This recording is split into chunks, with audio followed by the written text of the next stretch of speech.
here, and I mentioned that, it's really nice that you're here because if I were here by myself with an empty room, it would look rather strange. I have been a professor for about 15 years, and in that time I've taught nearly 3,000 students, but I am a complete garbage teacher. And I know this because one day, very recently, one of my students came marching down to the front of the auditorium and said, "Anthony, I have a list of all the things you are doing wrong." And I looked at her just dumbfounded, did not know how to respond to that. And I realized I was facing a dilemma. Here is this student telling me that I am doing something wrong. And now I have this opportunity to listen, become a better teacher. And what I didn't realize, I had an opportunity to become a better leader. Now, I say that I'm a bad teacher, well, I do know how to get my students' attention, and usually that can just be involving beer. So I have here some Czech beers, and I want to teach you about some statistics around inclusive leadership. So this is how that looks. There's no endorsement here. I'm sure they're wonderful beers, but they're not paying me to be here. Let's think about two different teams. We have the red team. Let's hear it for the red team. Yeah, red team. Killing it. And then we have this bluish, purplish team. And they're doing terrible. So boo for the blue team. Yeah, they suck. Oh my God. Now the red team is outperforming the blue-purple team. And this is the difference between those two teams' performance. Now, one of the aspects of inclusive leadership is whether or not leaders are using inclusive language. And what inclusive language just comes down to is just being respectful of other people, how they want to be called, what names we use for them, how we discuss their participation, these sorts of things. So only on that one marker of inclusive leadership, how a leader is using inclusive language, the performance is one beer. 20% of the performance accounts just for whether the leader uses inclusive language. Now we're here at a design conference. Design really takes a lot of creativity. So this team is also outperforming this team in creativity. And if we again look at inclusive language and only inclusive language, not all the other aspects of leadership, we're talking about half of this beer, 10% of the difference in performance is due to just inclusive language. Just inclusive language.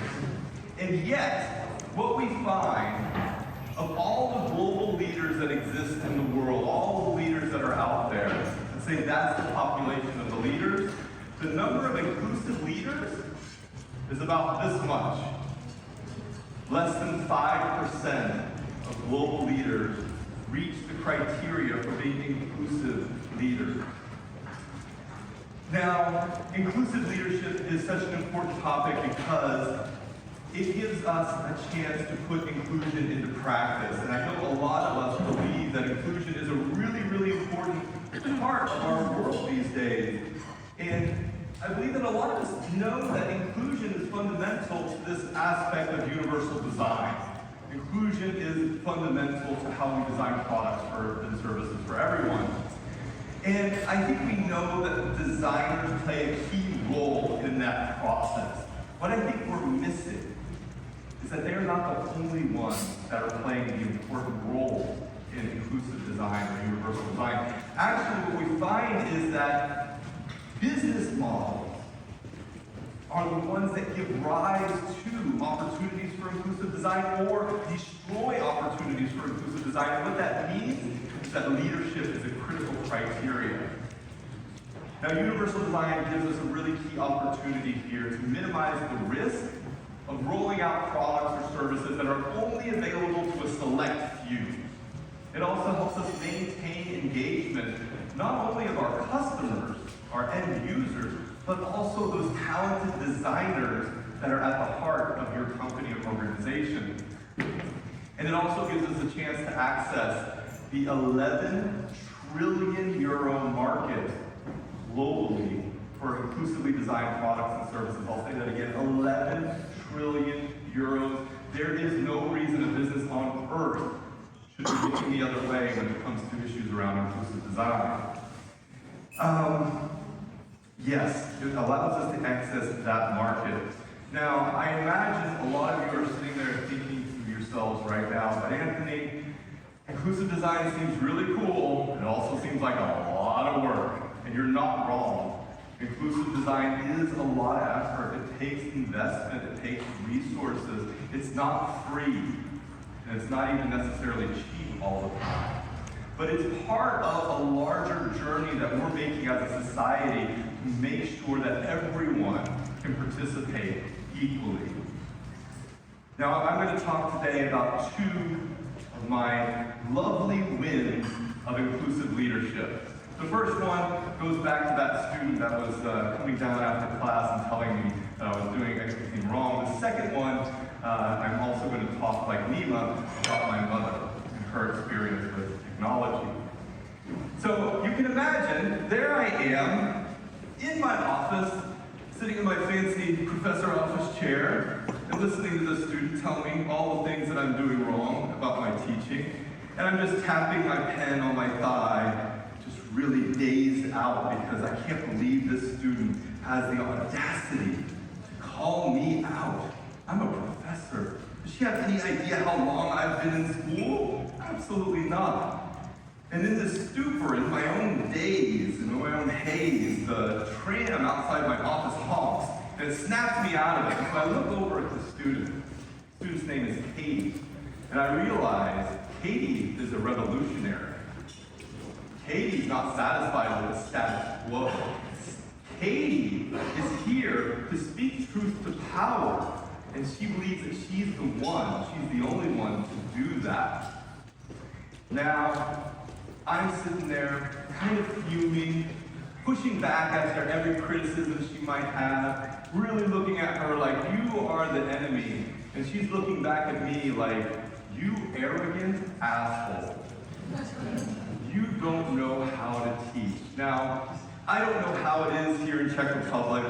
In a lot of countries, you address your professor as Professor Giannumas or Dr. Giannumas. It's a formality, but it's a part of etiquette and politeness. Well, in Norway, students address their teachers by their first name. So when she was saying, you're doing something wrong, she didn't say, Dr. Giannumas, you're doing something wrong, Professor Giannumas. She said, Anthony, you aren't a good teacher. And so now I'm just, the hair on the back of my neck is just starting to rise up because I'm so upset at what she has to say about me. Now, Katie is a revolutionary. She's there to kind of call me out. And I realized during this conversation that she's actually right.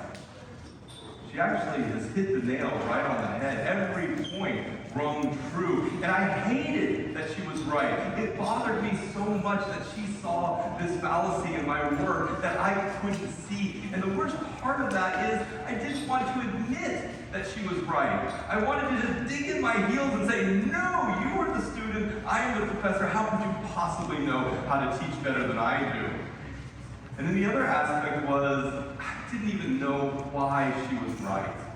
I didn't even understand the full depth of her experience, because I could only get that superficial layer of what she was trying to tell me. Now, I'm trying to cope with all of this new information, and I'm trying to find ways of adjusting how I react to it. And I'm working in this environment where I'm starting to feel the heat, starting to feel the pressure that Katie is putting on me, that Katie is looking at me with that sense of criticism and that sense of determination. And I'm feeling very little. I'm feeling almost insignificant. About as insignificant as this car maker company guy who just went around and bought Twitter. That level of insignificance, that level of meaningless.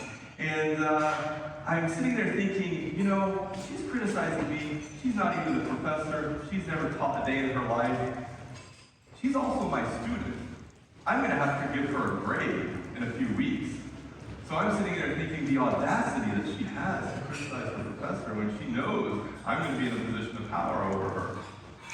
So I'm feeling very, very small, and I'm feeling pretty insignificant. And it suddenly dawns on me in this conversation I'm having with Katie that I'm not looking at a little bachelor student.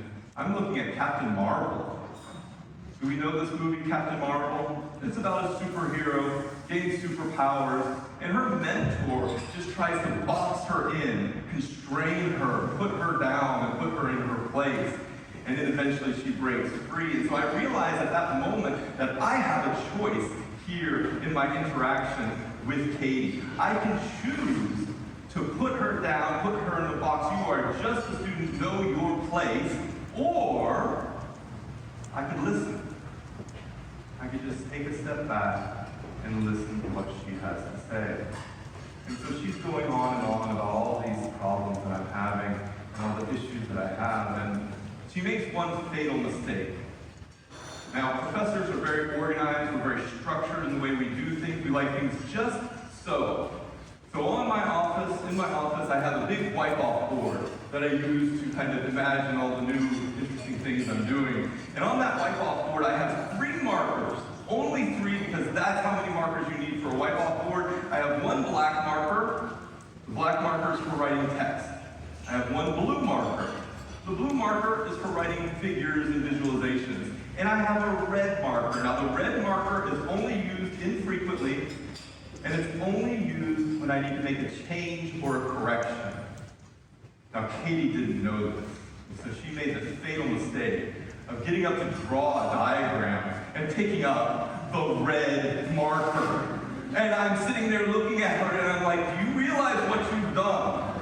Do you have any clue how much you've undermined your own argument? It's the equivalent of, when you're arguing with someone online in a chat or a comment field, and you misspell a word. And then the other person goes, you misspelled a word, obviously you don't know what you're talking about. So Katie and I are going back and forth. I'm trying to listen, but I'm also kind of getting stuck into my ways of thinking. And it's just because I'm a professor, and I'm really invested in my authority. I'm really invested in the fact that I've been in school forever, and I've been taking all of these degrees, and I have all these expertise. That's part of my identity, and she is coming into conflict with my identity. She is telling me that what I think I am is not the case. Now, we got over the fact that she picked up that red marker, and I realized that there's a really important lesson at the end of the day that I need to take on board in my entire life. There's a really important lesson that I need to understand when it comes to my leadership and the work that I do. And that lesson is something that Paulina alluded to earlier, the shut the fuck up. I, as a leader, need to shut up, or they, the person that's talking, will shut down. Okay? So I need to shut up so that they don't shut down. That was a lesson. Because if I had just put her in her place, if I had not shut up and listened, if I had told her, you need to go back to class, you don't know what I have to experience and go through, not only would that have invalidated her experience, not only would that have put her down and belittled her, not only would that have ruined any chance that she and I had of ever being colleagues or working together or even being connected, not only would it have all those damaging effects, the only good, if you could even call it that, the only good that could come out of it is me feeling a little bit superior, a little bit better about myself for like 2 minutes. Because eventually that would fade off, and now I have to go and do something else. So we have to shut up so that they don't shut down, so the other person doesn't shut down. The second really important piece of work I want to discuss is goes back to this experience that my mom had. Now, we're all here because we all see the same sorts of problems out in society. We see that it's difficult often or challenging to use technology, to interact in our environments. There are barriers that are preventing us from reaching our goals. And now we think, a lot of us think, that design is the cause of that problem. That's kind of why we're here, because we accept the fact that design is the ultimate cause of these challenges we're facing. I would argue a little bit differently. It's not the design, it's the business models that give rise to companies selling inaccessible products. It's the businesses themselves rather than just the designs of the technology. And here again, we have the solution. We have the solution of more inclusive leadership. Now, I mentioned before this 11 trillion market for inclusively designed products and services, but I want to put it into perspective for you because I don't think 11 trillion just doesn't have a reference for a lot of us. Now, I want you to think every time that you've taken out your phone and tried to do something, tried to press a button, and the first time didn't work. So you press it harder, you press it harder, you press it harder. Now multiply that experience times your entire life. Add to that all the time someone has come to you and asked you for help. Can you help me use this? Can you teach me how to work this? Can you help me understand better about how this works? Multiply that out by the entire global population. That's where that 11 trillion euro market comes from. Because each time you're pressing harder and harder, that's an opportunity for a business to solve a problem, to create value. That's a chance for us to do better and to be better. So I want to tell you a story about my mom, but this is actually a story about the most inaccessible and unusable piece of technology that's out there. The most, bar none, it's top. It's this kind of technology that prevents us from doing the very basic, most essential things in our life. And that piece of technology is this. So as you can see from the picture, this is a public toilet, and they have managed to mount the toilet paper on the outside of the toilet stall. Not quite inclusively designed. I'm just kidding. This is not actually the topic that I'm going to talk about. What I want to talk about actually is one of those moments where someone that I love couldn't achieve the goal that she wanted to achieve. And so my mom is just your average, typical person. She's just like you and I. She often finds herself in very strange and unusual circumstances because she really likes technology, but because of the way it's designed, she isn't always able to achieve her goal. And when that happens, she comes away feeling frustrated. She comes away feeling insecure about her abilities to just do the basic things in society. Now, my mom loves her children. My brother and I, she adores us. But you know who she loves even more? Her grandchildren. She will dote on those grandchildren like we've never seen before, and she was so happy and joyous when she was able to be there in the moments right after her grandson was born. So you can see her there in that hospital in the delivery room after my sister-in-law had given birth. And you know these hospital environments, the lighting is always terrible, right? Everybody's strung out and tired and exhausted. And she asked the nurse to take a picture with her iPhone, take a picture of this moment. So we all gathered around the new baby, and she took a picture, and it turned out to be one of the best pictures you could possibly imagine. It's the kind of picture you put in a frame and put it next to your bed at night so you can look at it and kind of think, oh, this is my family. This is part of my meaning for being in this world. And after that afternoon, she says, I'm going to go and buy a printer, print this picture off, because she wants to have it there by her nightstand in the evening. Now, I don't know if you guys have ever bought a printer or had to use a printer in your work or anything like that, but printers are single-handedly the worst designed piece of technology in the history of ever. They are not universally designed. They are universally maligned. We hate them with a passion because they never quite do the things we expect them to do. They never quite work the way we expect them to work. So she did not know what hell was in store for her as she got in her car and drove to the electronics store near her house. She did not know what hell was in store for her when she went into the aisle and there were 50,000 printers in front of her, and every one of them was in a shiny box with some beautiful model holding up a picture of the spreadsheet that they had just printed out and looking all wonderful and happy with the world. She did not think that there was anything bad about that. Meanwhile, I want you to imagine inside each one of those boxes is a monster. And they're just growling.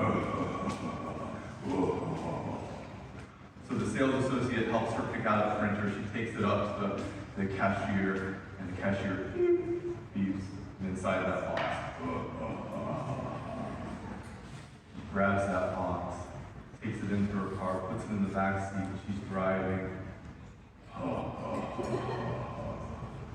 She gets home, takes the printer out, brings it into her office and sets it down.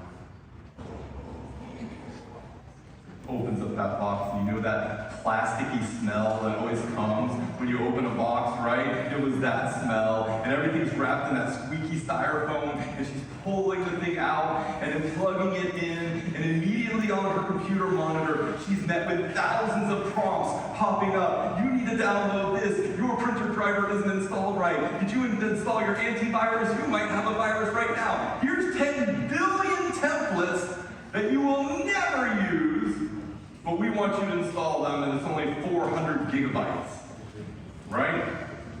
So she's trying to navigate through these windows, and she's looking through, and she finds finally the install window. And in the install window, there's a little selector that says, input your language. And it was set for British English. Now my mom is an American, so she was like, okay, we're gonna take a step back from that. It's time to put it down to American English. And when she did, she accidentally hit Spanish. And the software immediately changed over and immediately went to the next screen. Now she does not speak Spanish, not an iota. So she's trying to select the language again. She's trying to go back, and she can't quite figure it out. She's getting more and more frustrated. So she's sitting there in her office after hours. She's got her hand on her mouse, and it's like a claw with just every click, with anger and the frustration of not being able to do the one thing that she wanted to do that night, which was print out that picture of her grandson. So what do most parents do in this context? Pick up the phone, call the son or the daughter, the child or the grandchild, and say, hey, I need help. I can't figure this out. This is really tough for me. So she calls my brother. Now, my brother is an angel. He was always the favorite, no doubt about that. And so, he is my mom's IT mentor. He is kind of like the Gandalf to the Frodo in The Lord of the Rings. If you know this movie or this series, Gandalf is the wise wizard, Frodo is the kind of trying to figure it out kind of guy, and then Gandalf helps mentor and support. So my brother is that support for my mom. My brother is the one that my mom calls first line of defense. My brother is the one who says, let's take it easy. Is it plugged in? Did you try turning it on and off again? Eventually, my mom's trying to make it away. Now, my brother is a technical genius. He's the kind of guy that will go to like a secondhand store or like a flea market or a yard sale. He'll go there and he'll buy the jankiest piece of technology he can find. The one that's all crusted over, looks like it had not seen the light of day for years, it's been in somebody's basement for a decade. He will find that piece of technology and he will buy it. Even if it's €1 and that's it, I will buy that. And he takes it home and he sits on YouTube for the rest of the day and tries to figure out how to restore this piece of technology. So just like a hunter goes out, hunts animals, and puts those heads up, he has a whole display of all this technology that he's been able to fix over his lifetime. And even he is frustrated beyond belief. Even he can't help my mom figure out how to install this printer. And that's because This printer is not just unusable or inaccessible. This printer is preventing my mom from doing the one thing she wants to do right then. And it's not just about my mom. It's not just about my family. It's about your families as well. It's about all of our mothers and our parents and our grandparents and our friends and our family members who grow frustrated and angry trying to use a piece of technology that is not universally designed. Now, she is a very gentle woman. My mother came from the southern part of the United States, and in the southern part of the United States, they take a lot of pride in their manners, and they take a lot of pride in basic etiquette. They're the kind of people that if you're on the road and you're driving and you get to an intersection, they'll say, no, go ahead. No, you go ahead too. Oh, you come on. And they will wait until all the other traffic is gone and then they will go. That's the personality profile of my mother. So it was shocking when she picks that printer up and she slams it against the wall with all of her strength, all of her 1.20 m strength, just shoom, and it falls down, a couple of pieces fall off of it. But that wasn't enough. She grabs the cables that are still connected to that printer. She yanks that printer out into her yard, and she throws it down into the middle of her yard, and she goes back inside, and she goes to her bedroom, and she opens up that nightstand where she keeps her, it's America, so she keeps a gun right there in her nightstand, right? And she goes back, and that 9mm Beretta, she unloads the whole clip into that printer. Just annihilates it. Oh, but we're not done. She's still not satisfied. She wants blood. So she goes back inside again, goes to her garage, pulls out a gas can with about 10 liters of gasoline in it, comes back outside and dumps the entire gas can, and without blinking an eye, without a care in the world, poof, lights up that gasoline, lights up that printer. And now it's just a melted, smoldering black mess. It is destroyed. Now, it's kind of easy for us to blame the printer, right? It's the printer's fault. It was crappy design, right? It's because of the way it functions. But the printer is really just a scoundrel. The printer is just preventing my mom from achieving her goal. The printer is actually a scapegoat. Because it's not the printer's fault that it was crappily designed. It's the companies that are behind the printer. So I think companies should start rethinking how they sell pieces of technology like printers. I think they should be held to the same standard that companies that sell medicine, pharmaceutical companies, issue their products. So you buy a medicine and it says, here's all the side effects, right? It may cause you to be weird and grow wings and bad things to happen. I think printers should have that. May cause you to be furious, homicidal, not recommended for people who are pregnant or nursing, not recommended for children under 18 years of age. Consult your physician before trying to install a printer. Now, the real villain here, the real bad guy in this story, is actually the printer company.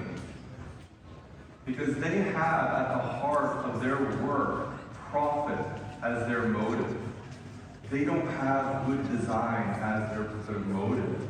And oftentimes, their motivation to be profitable comes in conflict with our motivation to be able to use technology to perform the various functions in society, to have an education, to be able to work, to be able to have a leisure life, to be able to participate in sports, to have good health and well-being.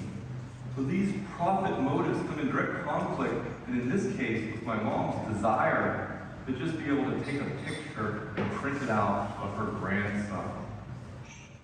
And that's the real lesson behind this story, is universal design is absolutely necessary for someone like my mom to be able to achieve that basic goal of connecting with her family, which she loves to do. She's probably sent me about 11 text messages right now because she knows I'm speaking today, so I'll go back and there'll be Just a line, good luck, I hope you're doing well, let me know how it goes, can we talk later? Oh, she loves this, she loves technology. She loves it because it connects. But when something's not universally designed, she is not able to access or use it. So it's necessary for her. But you know what? Universal design is awesome for all of us. It's awesome for me. If it works for my mom, it will absolutely work brilliantly for me. And that's part of the irony of this situation, because when my mom approaches a new piece of technology, she just expects that it'll work no problem. Absolutely easy, right out of the box, boom, it works.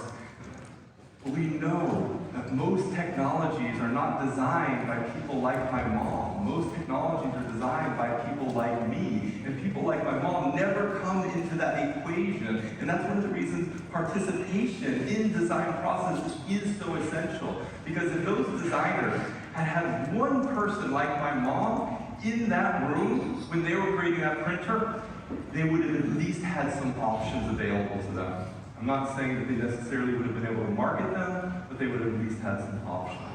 So universal design is necessary for someone like my mom. It's awesome for all of us. Now let us imagine for a moment what the scenario would have been like if the printer was universally designed. Let's imagine how easy that experience would have been. Going to that printer store, and instead of it was taking it home, plugging it in, printing out that picture, putting it in a frame, putting it on her nightstand, going to bed at night with that feeling of contentment, that feeling of connection. Instead, she went to bed that night with the smoldering remains of that plastic printer in her yard and a feeling of resentment and insecurity because she just couldn't figure it out in her mind. She just couldn't figure it out. So these are the two takeaways from today's talk. Number one, like with Katie, we need to shut up as leaders, and every one of you in here is going to be a future leader, so you need to remember this. We need to shut up, or they, the other person that's trying to make us better, will shut down.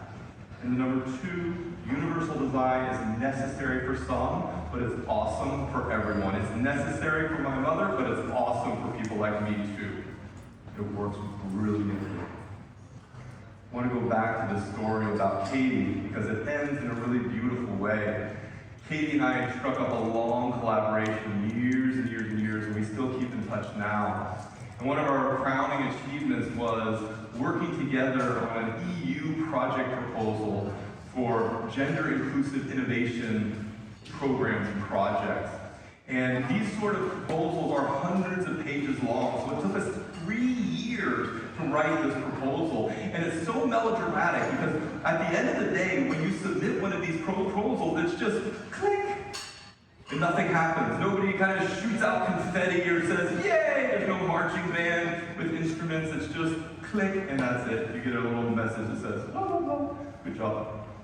So a few months later, we get a message back from the EU, and it says, we have won 1.7 million euro to empower women to learn more about innovation and entrepreneurship in over 24 countries around the world. That win, that success story, would never have happened if I hadn't shut up and listened. If I hadn't shut up and created space so that she could tell me her experience. Now I want to give you a little trick, a little magic trick here. A lot of you guys are students, but again, when you get into your work, I want you to teach your bosses this trick. It's the sign language for shut up. And it's super easy. You know the Italian gesture? Let's all do the Italian gesture together. The Italian, yeah. All it is open hand, Italian gesture at the corner of your mouth. Let's all do it together. Open hand, yep, and then Italian gesture right at the corner of your mouth. This is the sign language for shut up. So I want you to promise me that you'll teach this to your bosses, and then when you're in a meeting with that boss, you'll be able to sit there in that chair, and you'll be able to look at them just like this. Just a little cheeky, right? And they'll say, you taught me this was the sign language for shut up. It's time for me to shut up so that you don't shut down. Now, I'll leave you with a question. What are you going to do when people like me won't shut up? Let's do it together. 1, 2, 3.